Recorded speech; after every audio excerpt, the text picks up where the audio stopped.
The biggest problem that people in all industries have, but especially in real estate, is they try to focus on 900 things at once.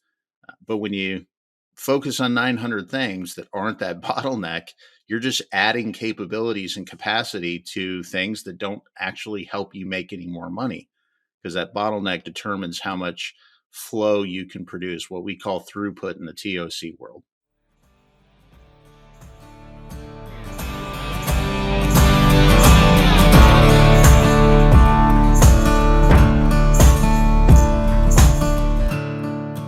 You're listening to the 7-Figure Leap podcast. We're here to leverage rich relationships and smart strategies to take your business to the next level. Here's your host, Dustin Recruitment.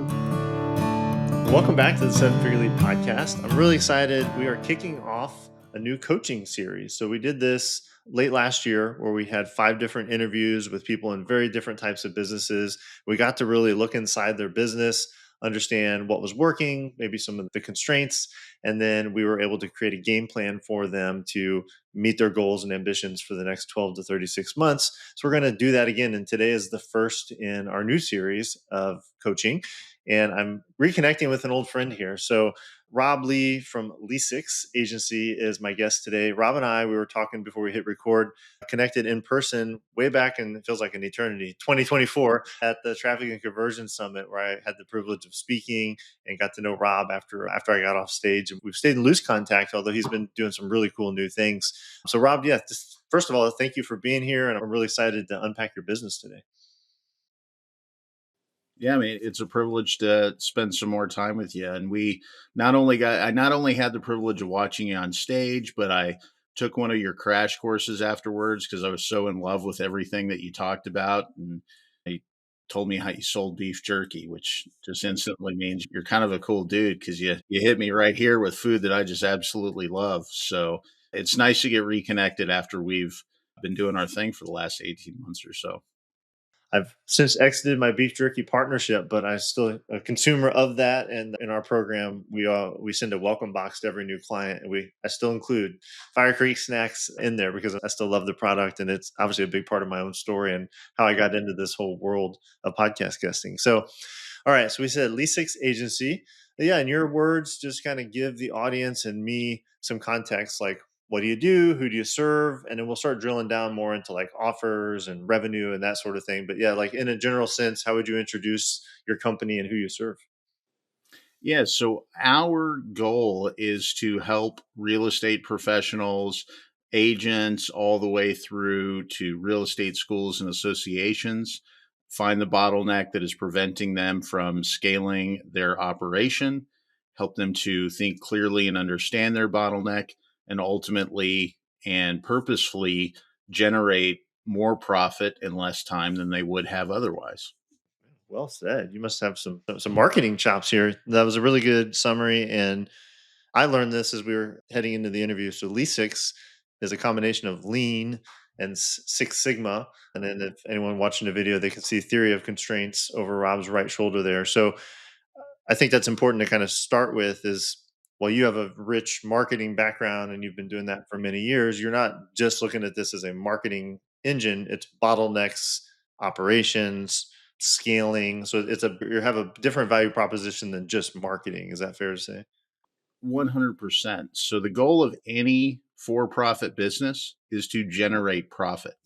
And if it's one thing that Lean and Six Sigma and especially TOC teaches us, is that when you sit there and treat your organization as an organism that shares that common mission, you can find that particular bottleneck that is preventing you from generating as much profit.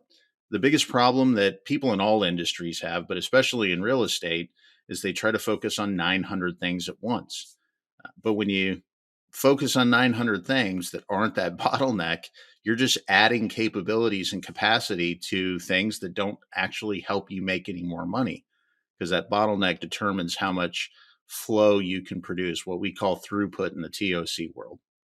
Love it. All right. Well, I think a good place to start would be your offer stack. Yours is pretty well defined. And I was on your website, and there's different boxes for different parts of the market that you serve in the real estate industry. You kind of threw out a few there in your introduction.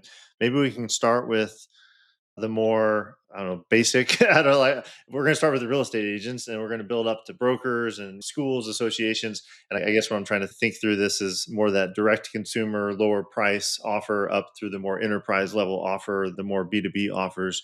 So maybe you can just give us, we don't have to get into every nook and cranny, but sort of the main way you serve each of these different groups and sort of an associated price point with that. And I'll make some notes for that so we can come back to it as we're thinking about your bottlenecks, maybe places where we can add some value to your business. Absolutely. Yeah. So the key thing to keep in mind about all four of our key markets in real estate is that they all share the same root cause of why they struggle. And that is in the industry, believe it or not, profitability is not treated as a professional standard.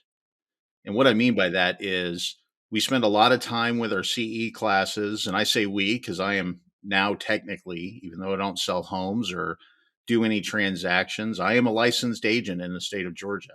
I went through the misery of getting my license to understand the misery that everybody goes through. But it's very clear that this industry doesn't treat profitability as a measure of your professional capacity and capability. Your ability to maintain compliance with ethics requirements, which are incredibly important, protect the consumer, which are incredibly important, sound financial and fiduciary management, incredibly important. But all of those standards are very compliance oriented. So we approach it from the perspective with all of our markets that we are here to make profitability a professional standard in your business. So, starting with the lowest price offer, our real estate agents, we build an entire engine or have built an entire engine called the 90-minute marketing department, which are basically documented AI powered processes that you can use on demand with a coaching community that you can pop into and out of at any point that you want. Open office hours that you can schedule. You don't have a limit to the number of office hours that you can schedule. 2 to 3 different types of live interactions each week where we talk about business principles and how to use AI to scale your real estate business. We offer that to real estate agents because they're businesses of one. They're not employees. They are self-employed. They pay their own taxes. They have to worry about all of their own compliance, even though they hang their license with a brokerage. So that low price point offer is great for them because there's no commitment, there's no obligation, no contracts. They can come in and learn as they need to. And it's also great because the next level up is for brokers. And what brokers can do is actually hire us to build that method inside of their brokerage, use it as a recruitment engine, and we actually guarantee the profitability of the system by saying you don't pay any money out of pocket, but you pay $12,000 when your first 10 transactions from newly recruited agents come into the brokerage. For a brokerage, that's easily worth $15,000 to $20,000. And we basically say if you can bring in an agent or 10 agents each quarter or 10 transactions each quarter using our system, you can guarantee yourself new revenue lines of about $100,000 to $150,000 a year that continues to stack.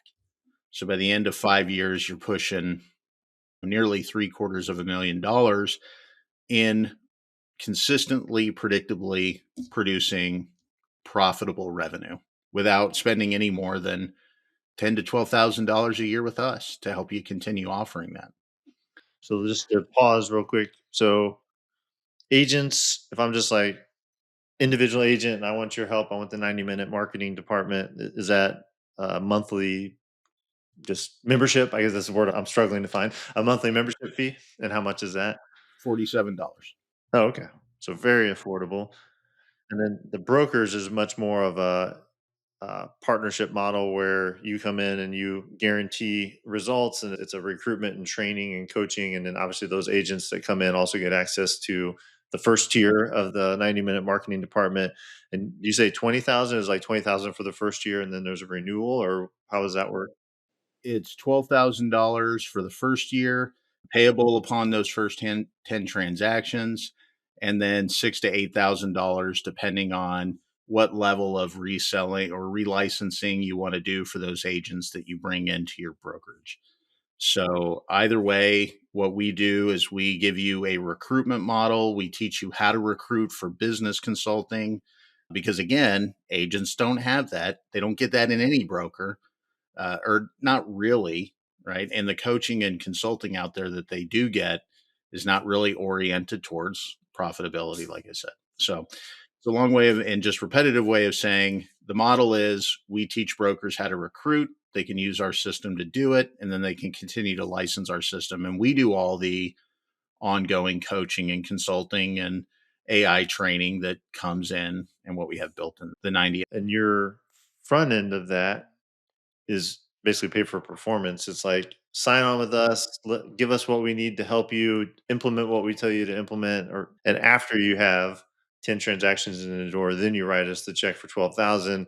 We're now effectively partners, and what we want to do is continue to help you do that as much as you want to grow the number of agents, but then we also want to be a partner in empowering your agents to basically license our 90-minute marketing department to your agents, and it kind of becomes a benefit of working at that brokerage. And obviously it increases the transactions that those agents can do because they're actually focused on profitability as a standard. So I've kind of captured things so far in the first two tiers. That's look, that is exactly it. And you should own a brokerage because I think you nailed that a lot quicker than some folks in the industry have. I love it. I have several friends who are real estate agents. My aunt was a successful real estate agent. She's now retired. And then my wife worked at a brokerage sort of as an intern when she was in college.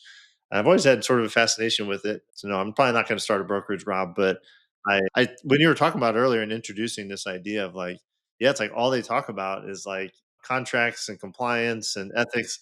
And if they happen to close a house and they get a $30,000 check, it's like they hit the lottery, and it's like it's a business, right? Like there should be an expectation. So I love the sort of professional standard, the bigger, yeah, just the bigger sort of vision and standard that you're holding for this versus just saying we do marketing for real estate agents. Like it's so much more deeper than that. Okay, so I think we got the agents and the brokers. Is the next tier the schools, real estate schools? Schools yet, and the offer package is very much the same in terms of cost for brokerages.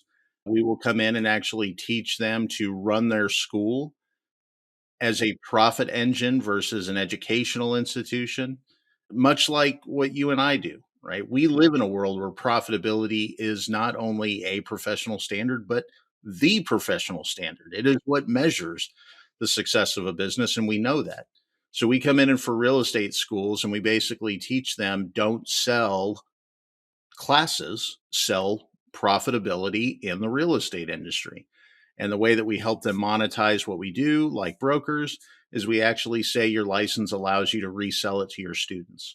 So if students are coming to you for pre licensing, we will help you package pre licensing with post licensing and the 90-minute marketing department to basically say we will be your coaching for real estate, and then teach them how to create a membership model inside of their school that doesn't thrive on the number of people in class, but thrives on the number of people asking for help, if that makes sense. And so that they can create offers on their end that are much more attractive and give them a decisive edge in the market versus the umpteen number of real estate schools out there that offer classes for free or do things online in a way that makes it extremely convenient. You clarified this to me earlier. When you say real estate school, these are state licensed accredited schools in every state where a realtor has, do they have to, I guess they have to go through one of these institutions to get the real estate license like you did in Georgia? Every, yeah, 100%. Every single state in the country has license requirements that require you to go through education in some fashion or form. Here in Georgia, it's 75 hours. I think in Alabama, where I have some clients, it's 60 hours. It varies from state to state on the amount of time and the way it's constructed. But every single state has schools, every single state has instructors, and they are required to meet the regulatory needs or determinations of what that state says. So And with this offer, are you like with the brokerage, you're helping to recruit new agents in and then basically licensing your IP to them so you have a recurring revenue stream from your standpoint. And with the schools, totally get the recurring revenue stream. It's like if someone comes to you and wants to be an agent, empower them to be a profitable agent, make that part of your own differentiator in the market, why they choose your school over others. We got all this stuff already. You can basically license it from us, charge people for access to it. Is there also a component of selling to prospective agents, or like the equivalent of recruiting at a brokerage? Is there recruiting for the school, or is it just a straight license play? Yeah, I mean, it should be, and it would be under a membership model. So, what we try to help schools understand is that what people need in this industry is coaching. They need constant mentorship. And because most brokers, or pretty much every broker, is a former agent who didn't get coaching or mentorship, they don't exactly provide consistent quality of mentorship and guidance. Or you can go to some of these larger brokerages in the country that make you pay through the nose for that coaching, and it still doesn't talk about profitability as a professional standard, right? It teaches you all the different nuances of what you could do here, and like you said, contracts and compliance and all that kind of stuff. So yeah, absolutely, schools should be out there recruiting new potential agents and keeping them all the way through their career as some sort of member in whatever program they offer. Is there a per year sort of range for schools? I'm sure it varies more widely than a brokerage, because you're not talking about kind of groups of 10. You're thinking about kind of, it almost sounds like taking a real estate school and making it, adding to their list of things they do is like business, like like teaching you the business and profitability of real estate. And so, I mean, I guess trying to think of the right way to ask this. If a school has 500 students every year anyway, you're affecting all 500. It's not like a standalone thing that they only offer to certain clients, right? In most cases. No, yeah. In terms of schools, what we recommend that they do is either set up that membership model, like $99 a month or $150 a month, whatever it might be, and offer the 90 as part of that, or include it as an upsell. So somebody comes in and pays for a pre-licensed class at $500, add a 90 membership at $37 a month or $47 a month. And again, we make the same guarantee. You can use the system so long as you're basically trying to sell it, and you can pay us when you make your first 12,000 if you want to use the profitability guarantee. And we know every student that comes in, because as soon as a membership is signed up for with the school, they automatically get pumped into our community and they're tagged in the appropriate way. So we have full control over making sure that we know that revenue that's coming in. I mean, we can identify what that revenue is. And most school owners are trustworthy enough to say, yeah, you can see everything we're doing.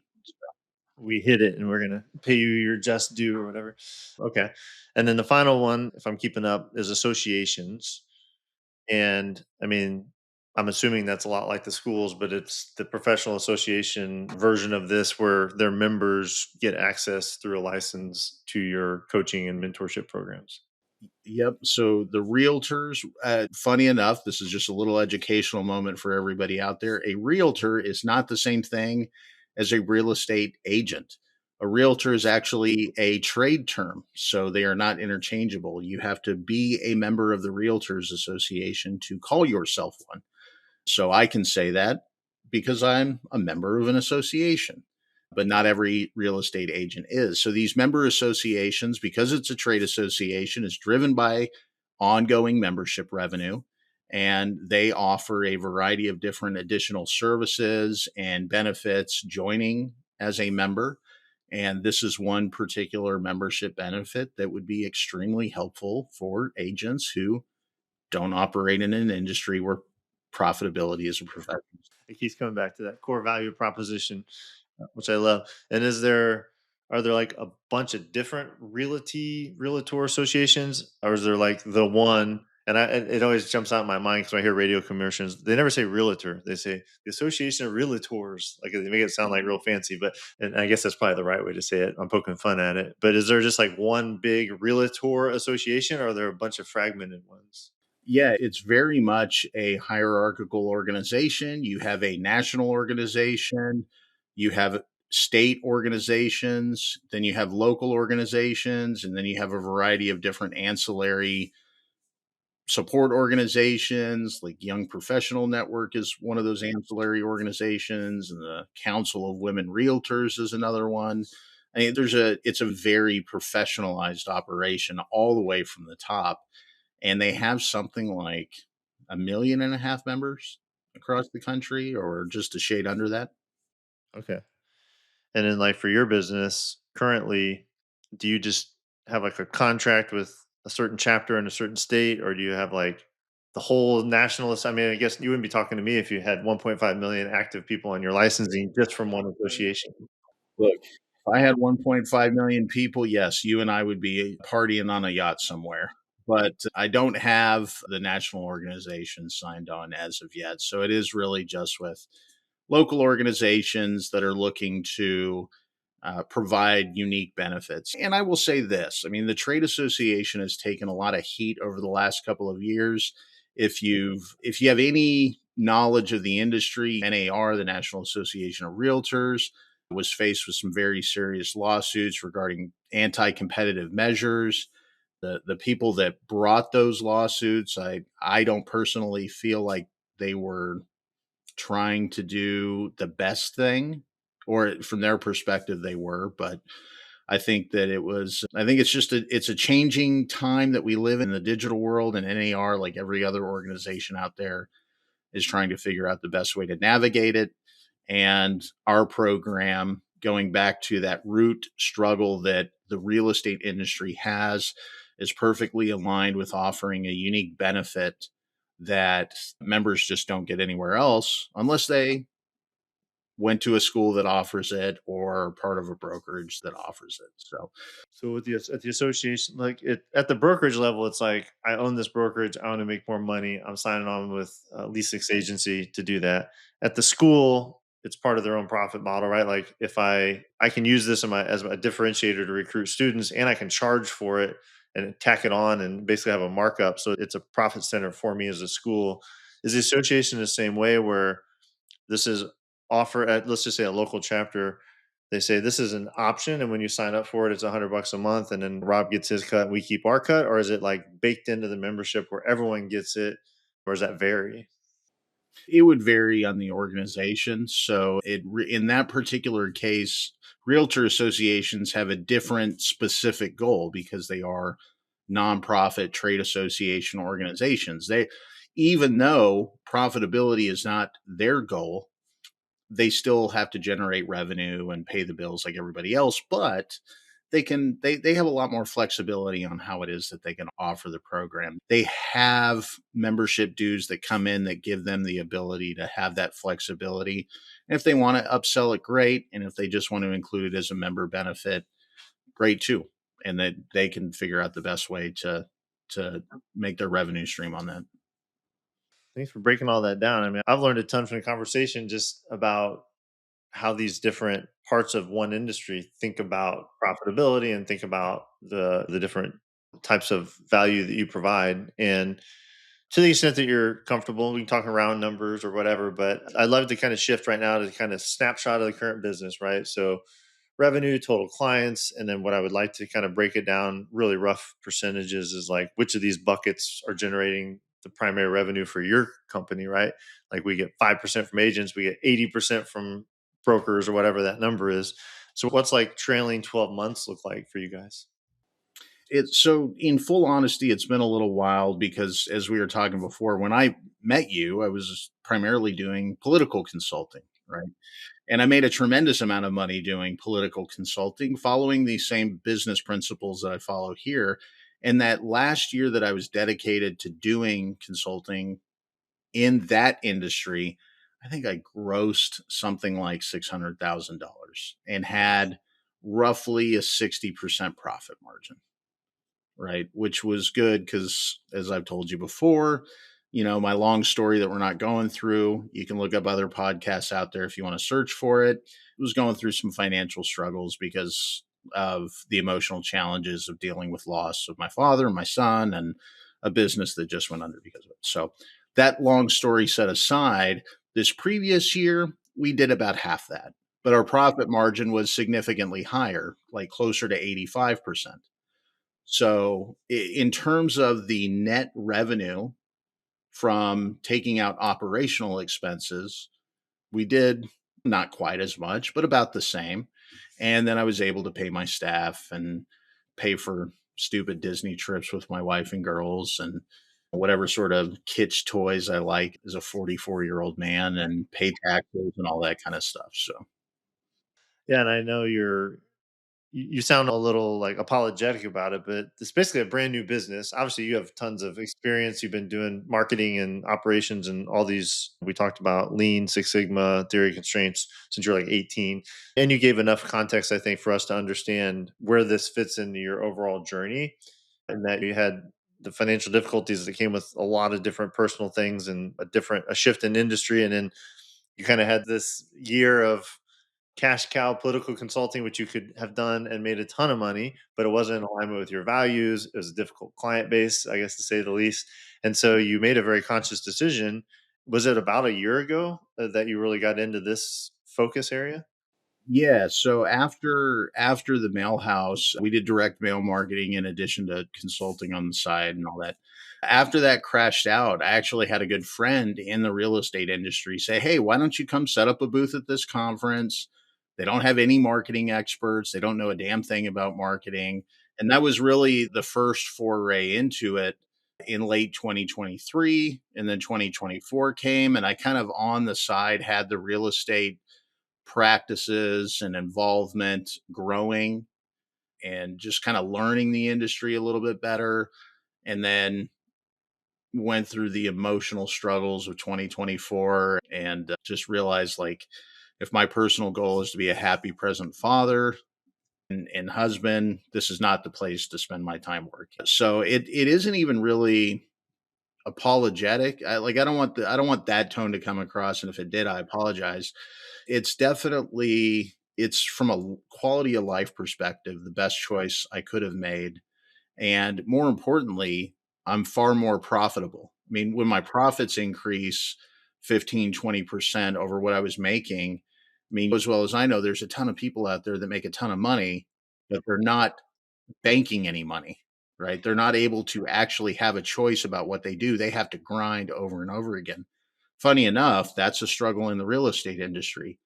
I mean, because agents have to pay their own taxes, oftentimes they'll make $200,000 in a year and have to take out a equity line loan to pay their taxes and then hope they plan better for the next year. Baffles my mind. So, yeah, our total revenue is down, but our profit margin is up, which means we're doing less work, making more money. Now the question is that's stable. How can we scale it up to the heights that we had making in politics? Yeah, and maybe apologetic wasn't the right word. I appreciate you saying kind of like I have made a lot more in revenue doing things I don't love. And now I'm doing something I actually really love. It's scalable. I have time to actually hang out with my kids and freedom.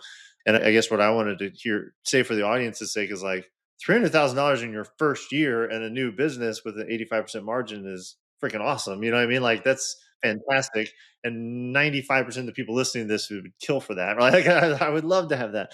But I also just want to kind of give context like you obviously have the capacity and you've experienced even more than that and you're being very intentional about the type of business you're building the model and scaling it in a way that honors your more important roles as a husband and father, and I feel the same way. So I love that. So basically about 300K really high margin business in the past 12 months, and if we look like 12 or even 36 months forward, like kind of what's your ambition for this? Where do you see it going? I would love to be at that $600, $600, $600,000 level by the end of this year. Would love to do it because that would just instantly mean, I mean, we had the sky's wide open at that point. I mean, I could walk into any one of these conferences, splash the cash that I want to be able to splash to buy bar tabs for hard drinking realtors who spend all day working and then the nighttime partying it up. But more importantly, just be able to give back to the industry and invest in people and my own business. And Okay. I mean, I think that's very realistic with the model. So Next thing I want to talk about is we're going to kind of be looking towards strategy of how do you basically double your business this year from last year. So if we look at, I want to talk first about reality and then we'll talk more about aspiration. Like in the reality of say the last 12 months or even like this month, like a real time snapshot, when you look at the four buckets, agents, brokers, schools, and associations, do you have a rough breakdown of like, I was going to say revenue and we do profit separate, but yours are almost synonymous. So just basically the amount of money you make from each of these four buckets right now? Yeah, so I'd say probably about 45 to 55% is real estate schools. Way different than I would have guessed. That's awesome. Okay. Yeah, I mean, it's honestly not where the biggest profit center is. And I'd say the remainder from month to month, it kind of varies or split up between the associations and the brokerages. And with agents bringing in probably like 5-ish%, associations bringing in maybe 10 to 15% between the services that we offer, and then the remainder of that being brokerages. What I'd really like to focus on is almost exclusively scaling up brokerages because one, they are the ones driving the majority of the business because from a real estate perspective, it's their responsibility to manage these individual businesses and vendors, they're being their agents. So again, brokers, to give you a little bit of insight into the real estate industry, when you work with an agent, you are actually technically working with the brokerage. The agent is serving as a agent for the brokerage. They're representing the brokerage. You sign the contract with the brokerage. If there's problems, it falls back on the brokerage. They're the ones that have the biggest risk in the industry. They're also the ones that have the biggest opportunity to grow by recruiting the right way. So I'd almost like to focus on figuring out how to best connect to get them to slow down just long enough to have this conversation and talk about their business and their profitability model and get them to see why this should be a professional standard that they hold themselves to. Love it. That's super insightful. So if I did my math right, like let's call it 50% of revenue comes from schools, maybe 30% from brokerage, 15 from associations, 5 from agents, but the schools have less profit margin, I guess, because that's almost purely a pass-through service, right? Where it's a white label service effectively. It's a licensed service. Whereas with the brokerage, you get that, but in front of that, you get sort of a high ticket service for the recruiting aspect, right? Is that part of why that's such a better model? Yeah, and there's just again further opportunities to grow there. I know for a fact, and we don't necessarily have these services dialed up yet, but it would be relatively easy for us to create additional growth oriented services for brokerages, like consulting them on how to start their own school that feeds into the recruitment, which a lot of brokerages try to do, but they don't do a great job with it. They're recruiting the wrong people. There's just a tremendous amount of opportunity there that would be great to take advantage of.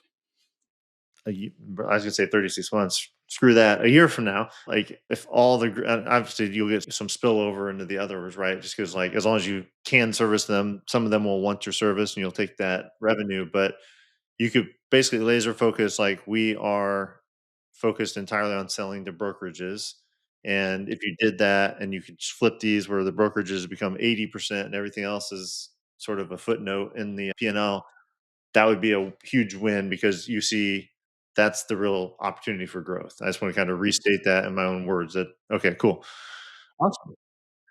Well, let's talk then. We'll kind of shift here in the last 15 minutes to strategy around that. So we can just let's just focus on brokers with the ones you have now, and particularly sort of the 80/20, the ones you really like to work with and the ones that are most profitable and the ones that grow the most with you. Like, how do you find them now? It's the relationship driven one on one sales opportunities, right? You show up to events, you have conversations, and you do your marketing that way. It's such a relationship driven business that there is a uh, there's a validity to your presentation when you get to shake somebody's hand and look them in the eye. I mean, it's just that personal marketing, right? And I mean, there are definitely opportunities out there to market on various platforms, but that's expensive advertising. And while it is that my profit margins are high, the quickest way to blow through cash is advertising that is, well, it's an expensive way to scale. I was just gonna say, if we think about that in person, let's just first kind of talk about in person. Are you over indexed by geography now? Do you see like we're just going to own the state of Georgia first, and then we're going to go Alabama, and then we're going to whatever, or is it really agnostic to geography currently? It's agnostic to geography. I mean, the dynamics of what we're trying to work with is you have these big national firms, Keller Williams, Compass, which has now something like 20 different brands because they merged with another real estate company. You have a tremendous number of those size of brokerages out there.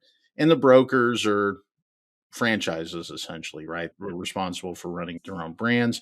So we have to compete against that because I don't have the both cash flow that Keller and Williams corporate does, nor do I have the brand recognition that Keller Williams corporate does. And then you have your smaller local franchises. I belong to one here in Georgia that has, I think, like 6 or 7 different franchises. And it's really, I mean, it's not even regional, it's Georgia based with maybe one other state that it's in.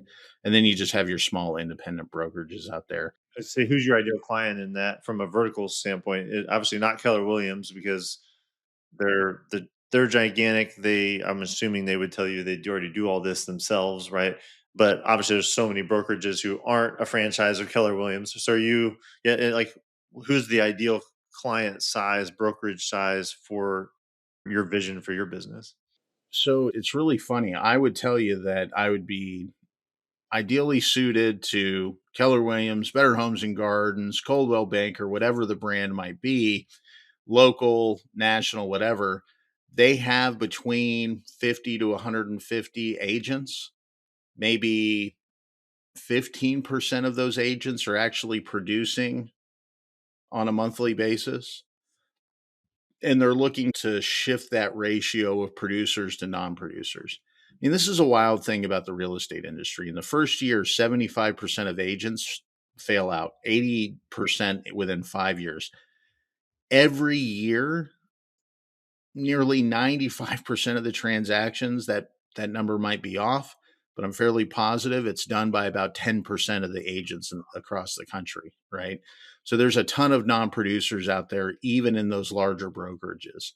And it doesn't matter if you're just a one-off brokerage that has 500 agents or part of a larger franchise that has 500 agents. Those brokerages are overcoming failure with volume. And I want to find those brokerages that don't have that volume and don't have that recruitment in place to go out there and actually recruit the right agents for their brokerage.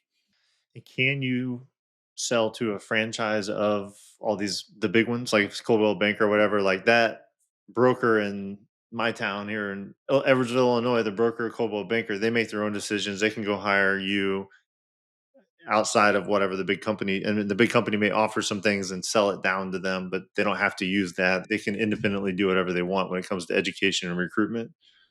Well, yeah, absolutely. Okay. And you're like, I mean, by and large, yeah. yeah, I know that's a blanket statement, but I want to clarify it's not like, well, if they have this shingle, I can't touch them because the big boys above them say they can't do anything with me. It's they don't have that level of control. They get to do their own thing when it comes to the work that you're helping with. So your sweet spot is like small to medium size brokerages. Was it like 50 to 150? And they're very intentional about the recruiting and they want a much higher than standard percentage of those recruited agents to be producing within the first year. So that's their model versus we just have 500 and we just get 100 new ones every year and most of them leave, but there's enough of them that make money that it works out. I mean, that's one model, but you're not trying to convert those people to your model. You're trying to go to the ones sort of mid-market who would understand and appreciate what you do already and they just want your help to do it better. Yeah, 100%. 100%. I mean, because in those cases, they're still seeing the same fallout rate. Agents are coming and going at the same rate, but because they have fewer producing agents, the work that goes into just maintaining a roster is just over the top difficult. So, recruiting 10 agents every quarter for a brokerage that has 150 agents that adds an additional 40 to 60 transactions per year could literally double their revenue. That's wild. So we're zoomed in now. We got the brokerages with 50 to 150 agents. They want to be very intentional and hiring agents that are top quality and can be profitable, and they're going to invest in a way in helping them be profitable through education, coaching, accountability, community. So now that we got like that's who we're reaching. Those are Robert's ideal clients here. One question would be, so, and right now you get those, but you get them basically like by shaking hands at a conference or someone refers you directly, which is most people's businesses. When you really get to talking to them, it's very heavily based on referrals, which are great until it's not, right? So, and I'm speaking to someone who's done marketing longer than I have. Like, obviously, having a machine or system that can more systematically bring you these folks in. One option is paid advertising, but it's extremely expensive, highly competitive, and maybe not even that effective with this target market. So we want to talk about some other strategies about how we reach them and have the strike up these conversations that don't require you to fly to every city where they exist and be in every conference, right? So one question I like to ask, sort of as a prompter here, is who already serves these brokerage owners? Like, are there tax specialists, financial planning specialists? Are there recruiters? Like, who's in their ecosystem already that could be a more consistent referral partner for you, who's already working with numerous of them at once? Does that make sense? Yeah. So, I mean, tax professionals, definitely, mortgage lenders. I mean, even though they're in the same industry, right? Different service entirely. Appraisers, home inspectors, people like that would definitely, home trades, generally speaking, would definitely be people that have relationships with real estate agents, property managers, another part of the real estate industry that we don't serve, but that obviously either has overlap because a property management company also has a brokerage, or they have relationships with brokerages to manage those properties after investment companies come in and buy. I mean, those are the ones that have the closest relationship with brokers primarily, right? They're the ones that brokers have the most interaction with on a regular basis. I like that. And then, are there standard services or softwares or anything like that? Pretty much these ideal brokers kind of use that if you had a relationship with them, they could also be a referral source. Yeah, there's platforms like KV Core is a platform that I know of because my brokerage offers that technology. There's plugin developers. There's actually a very large community of real estate servicers and providers inside of the high level community. So, and I was not aware until I presented at the high level summit. Yeah, there was a lot of people that took interest in what I had to say at that conference because I was in real estate. So, and work with real estate professionals. And there's a tremendous number of others, right? There's a lot of coaching outfits out there that service real estate professionals, although they probably look at me more as competition than anything else. But And in a sense, the schools, while they are currently one of your larger clients by number, it sounds like in this model, they actually better perform as a referral source, right? Like, it's the schools are placing their top agents with these brokerages. And so if you have a relationship with the school and they're like, here's the class of 2020 or March 2026, and you guys, like, the students are aware that you're there, and like, and then I'm thinking like kind of a triangular relationship between you, the school, and the brokerage who's hiring people through the school or from the school, that you should be part of the trinity there, I guess, as being a resource to both, but that those schools are primary connectors to the brokerages. Because I don't know, we don't have time today to get into the whole dynamics of how recruiting happens without you, but obviously somehow they do recruit into brokerages. And I don't know if well, I'll just ask it real quick. Is a lot of that recruiting straight from the school, or is that sort of like the bottom of the barrel? We don't really want the new grads. We actually mostly recruit from other successful brokerages, or like, what's that look like? It's really kind of weird. So there's this industry trend for brokerages to start real estate schools and then just offer free CE classes. And then you are prevented by regulations from recruiting in class, but nothing says you can't call them a week later and say, hey, you were in class, right? Sounds pretty similar to what these marketing funnels are that we use. I mean, exactly the same sort of thing. So there's independent real estate schools. There's a good number of them out there that definitely serve the interest of recruitment for the brokerage.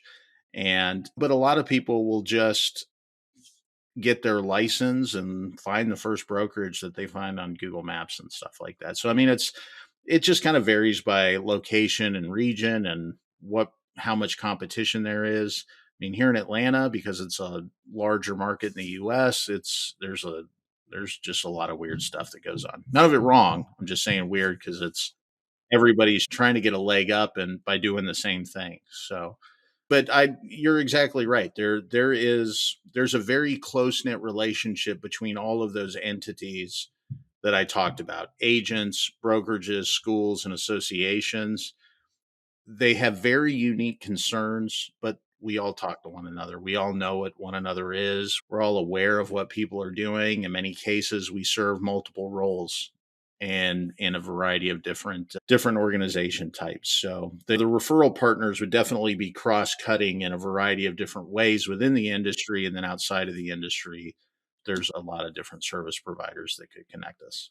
Yeah, and I mean, you bring up a good point. You have 4 buckets, and if you really wanna get more brokerages on board, I gotta think one of the top referral sources to the brokerages is the agents, right? If, like, an agent hears you, let's say, on a podcast, and they're like, "Man, I love this idea of a professional standard of profitability. I really need help with this. I would love to be part of a coaching community. I'd love to be able to have someone to ask questions for, and I'll have this marketing support."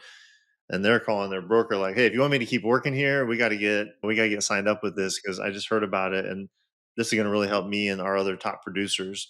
And otherwise, I'm jumping ship to someone who's got it." That's why there's that sort of bottom up demand for these types of services, and then you got like the schools is more of the parallel, and then obviously the associations is a huge awareness play, and that these brokerages are members of those. They go to the conferences and the happy hours or whatever, all the networking events and all that, since it's such a networking heavy business.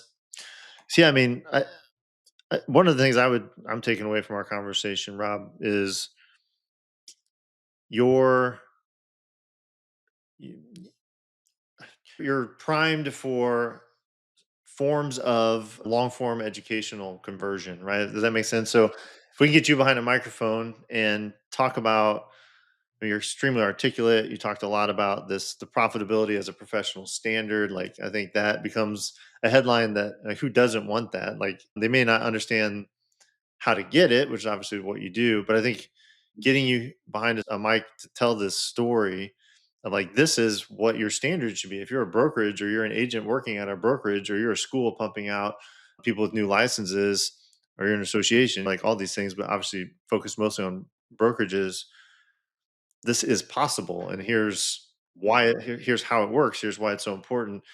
And I think that would be not only much less expensive, but I think more effective than paid advertising, for example. Like, it's hard to capture that in an Instagram reel, right? Or it's hard to capture that in an image for a meta ad or something like that. But the ability to tell a story behind it and use examples and show people what's possible makes them realize that I didn't know this existed. I didn't know this was an option for me. But when I hear it, I can't unhear it. Like, I know I really need this. Like, this is something I really need. I think that's part of it. And then you have such a powerful guarantee for the brokerages, right? It's like not just like find warm bodies to put on your roster, but like find 10 new agents a quarter with transactions, and don't pay me until you do. I mean, it's like the ultimate irresistible offer. So it's all about awareness and letting them know that this exists and how it works and why you're the one to deliver that. I mean, is that all kind of landing? No, it's 100% the case. And I will tell you, my struggle is figuring out the way to do that in a creative way outside of the kind of normal industry way of doing it. And I love doing it the normal industry way, which is to teach classes and stand up and speak at conferences. And not to brag, I'm a better effing speaker than most people out there. Again, like I was joking beforehand, I'm not the best looking guy that's going to present to you, but I will crack jokes at the right time and I will know how to be serious at the right time. And I love doing that. Here in April, I get to have 10 minutes in front of education directors from around the country for associations on the main stage at the Beats Conference. And they do this with 24 people every single year. And it is an amazing event that these people put on. It's put on by other speakers. They get paid thousands of dollars every year. And real estate is very much, because it is a relational business, I'm the new guy that nobody knows.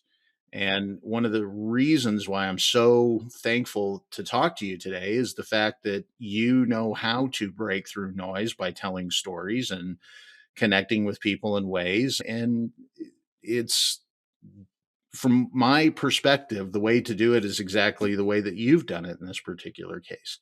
Plays to my strengths.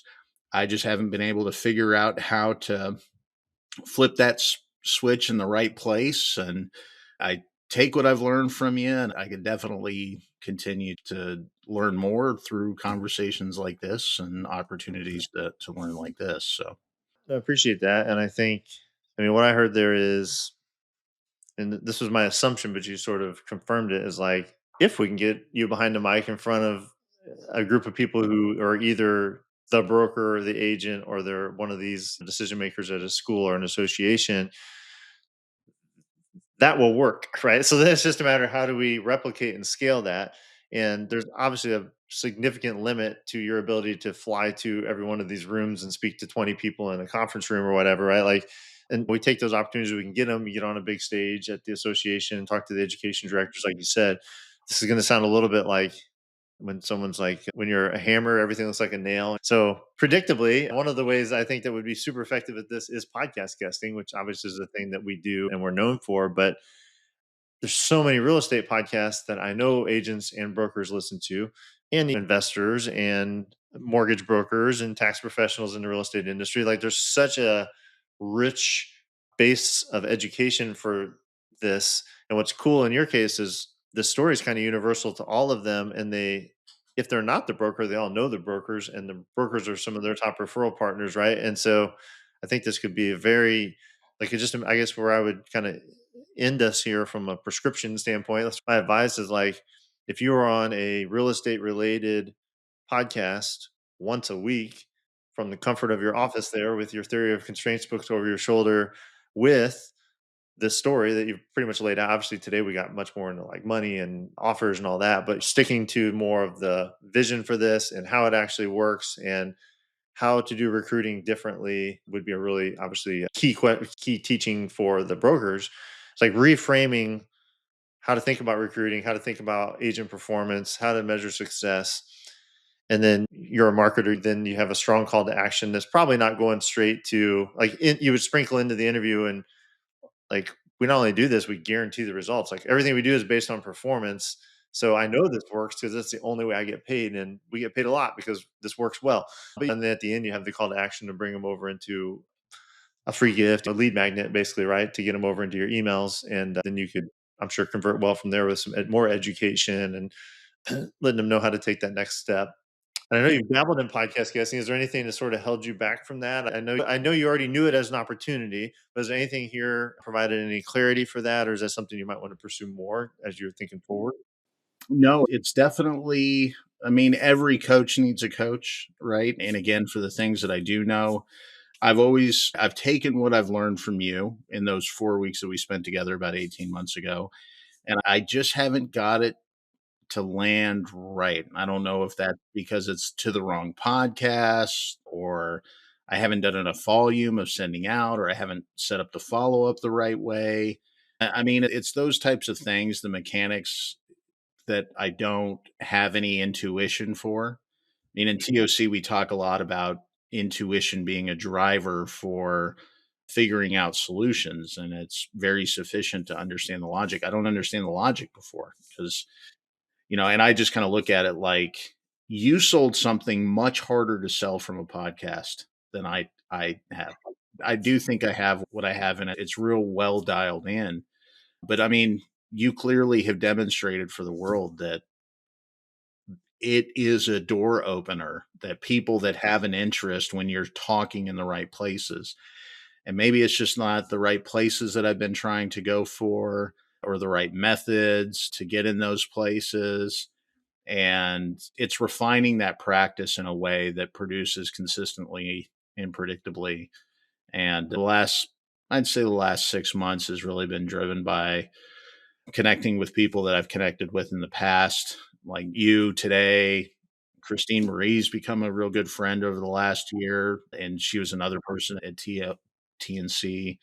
Mark DeGrasse, all of these people that we know through the community that we belong to. It's been great practice, but it has to be a lot more focused than that. That's the thing I need help with. Yeah, I was gonna say, and as I was reflecting back too, yeah, we'll continue this conversation after we end here. But as far as some more tactical things to give you some action items from a standpoint of like much more specific, but I think as sort of a summary statement, what I would say is you have the right story, you have an amazing offer. Then a lot of times these interviews start with help me with my marketing, and it turns into half an hour talking about their offer and like your pricing is kind of screwed up, or what about the continuity aspect, or this, what about the front end of this, how are you going to remove the risk from this, like this sounds confusing. You have none of that. Your offer, especially for the brokerages, is beautiful, right? You're articulate, you have a great story. So it's really just connecting the dot between getting that story in front of the right audience so that they're aware of the offer, and then you're a great marketer, right? So I think in this case it's really about directing the right story to the right audience with the right call to action at the end of that interview, right? And yeah, so we'll talk more about that, and I'll help you put together a list of very specific podcasts that kind of go beyond what people probably want to hear on this show. But yeah, what would you say as we're closing up here is your biggest takeaway so far from this conversation? Exactly what you've always said, that I probably haven't listened to with as much attention as I needed to, or I've got such a thick skull it didn't sink into the right degree. But you don't have to be in front of the right people at every instance. You have to be able to connect with the right people in the right ways. And like you said, being creative about the podcast, focused but creative about the type of places to be in, because I acknowledge what you have said. My strength is in storytelling, making the offer, and connecting with people on a personal level. That's what sets me apart from so many people in, well, I mean, I just think in life general, not to be an arrogant asshole about it, but I think I've been kicked in the teeth enough to know that we all struggle through it. So No, I agree. You can be arrogant about it because it's not arrogance if it's true, right? Cool. Well, as we close out, Rob, tell people like maybe there's some realtors listening. We serve a lot of different types of entrepreneurs. I'm sure there's some realtors, or some real estate investors, maybe some brokerage owners listening. But if people are just like, I got to check out this guy's stuff because his offers are like blowing my mind, where should people go to connect with you, or what would be a good next step for people from our conversation? yeah, so visit rob.lesix.com. That's rob.lesix.com. You can get access to scheduling a discovery call if you want one. And you can just join the Rolodex, and we can send each other stupid memes on Facebook if that's the way that you want to connect. But I tell everybody that all of our connection points are right there. We do produce a tremendous amount of content for Lee6 that is all oriented towards real estate. So even if you don't want to talk with me, you can learn from me. But here's the thing about that discovery session is that it's completely free, and in an hour you will see the path to profitability in your brokerage that is specific to your brokerage and your experience. So even that free hour we spend together is going to answer more questions than you would get from fill out this form and download this lead magnet. I love it. So rob.lesix, which is Lesix.com. So rob.lesix.com. You guys can go connect with Rob. Yeah, he's just a great social media follow. But if you're in the real estate industry, obviously, go book the call. You've already heard his brilliance on display here, even though we weren't here to teach about his methods. Hopefully enough of that got through that you can understand the value that's available to you. So Rob, man, it's awesome to reconnect with you. I absolutely loved unpacking your business, and honestly, if you don't double this year, I think we're doing something wrong. I think you have all of the most important parts there, and it's just getting a little more exposure so other people, so the right people know about it. And I'm excited to help you do that. So, Well, I'll tell you, it's a privilege to spend time with you. I consider you a celebrity. And anytime a celebrity knows my name, I feel like I'm just a little bit bigger in the world. So it means a lot that I got to spend some time with you. I'm going to flag this part of the interview and send it to my wife. I'm like, someone thinks I'm important here. So, all right, man. Well, you're awesome. Thanks again for being here. It's great to spend time with you. Appreciate it.